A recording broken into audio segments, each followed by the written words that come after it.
Superflu. Appli. Ouais, l'autre jour, moi, les copains, j'étais sur Insta. Puis je me disais, on est quand même chelous, les humains, non ? Non, à peine. Je vais quelque part avec ça. Non, mais c'est quoi notre délire avec les selfies ? On a quoi à se prendre en photo partout, tout le temps, comme ça ? On a même inventé des plateformes sur lesquelles afficher toutes les photos de nous-mêmes qu'on n'arrête pas de prendre. En mode, ça c'est moi, puis ça c'est moi, et puis ça c'est moi aussi, mais avec une autre chemise. Certains Et disent que ça, c'est c'est moi. un appel à l'aide, certains. Ah, mais c'est ça, mais pourquoi on veut autant de preuves de notre existence ? Et pourquoi est-ce qu'on les montre comme ça au monde entier, en mode « regardez, j'existe !» Eh bien, le photographe français Augustin Ligné s'est justement questionné sur notre obsession pour nos propres gueules et plus largement sur notre utilisation des réseaux sociaux. Et pour y trouver une explication, il a eu l'idée un peu débile d'apprendre à 2 rats l'art du selfie. Il a appris à des rats à prendre des photos d'eux-mêmes. Vous voyez comment on est chelous, les humains ? C'est comme si demain il y a un chien, il vient t'apprendre à te donner la patte. Ça n'a aucun sens. Bref, c'est le New York Times qui a relayé cette info improbable la semaine dernière.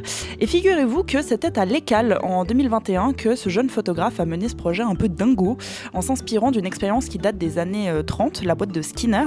Ça consiste à enfermer des rats dans une boîte et leur donner une récompense à chaque fois qu'ils actionnent un levier.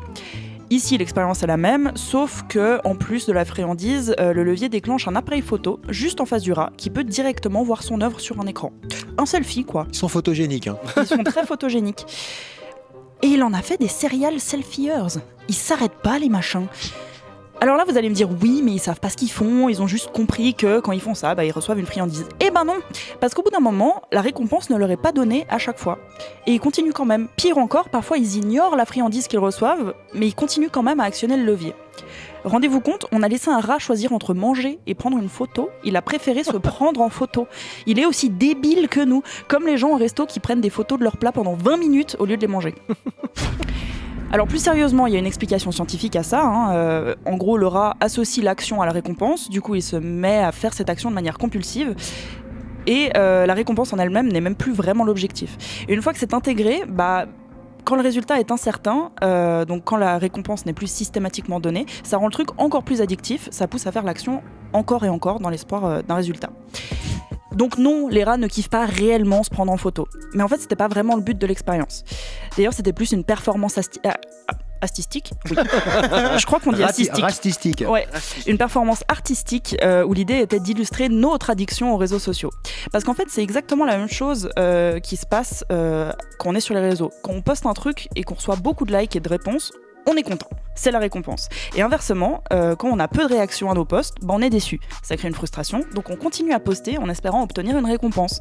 Et de fil en aiguille, on se retrouve à être complètement accro au réseau. On les ouvre 100 fois par jour de manière complètement compulsive pour voir si on a reçu un petit message ou un petit like ou un petit nouveau follower qui nous ferait très plaisir. Donc finalement, c'est nous les rats dans cette boîte en plexiglas, les gars. En tout cas, pour certains de chez Meta, ouais. Ouais. Mais on est quand même beaucoup moins choux. Regardez comme ils sont mimes avec leurs petites patounes.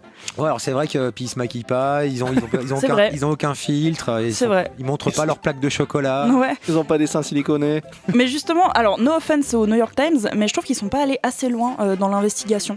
Moi j'ai encore plein de questions qui restent sans réponse. Genre, est-ce que la récompense était proportionnelle à la qualité de la photo, comme avec les likes sur Insta ? Genre le filtre sépia c'est 0 bonbon, il faut arrêter avec ça. Mais s'il fait une duck face c'est 5 bonbons, 20 bonbons s'il fait un pisse avec les doigts, son bonbon si on voit son boule. Est-ce que... Attends, j'en ai 2 encore comme ça. Est-ce qu'on leur a appris à utiliser des hashtags en mode hashtag ratlife, hashtag cheeselover, hashtag ratatatouille, balance ton rat.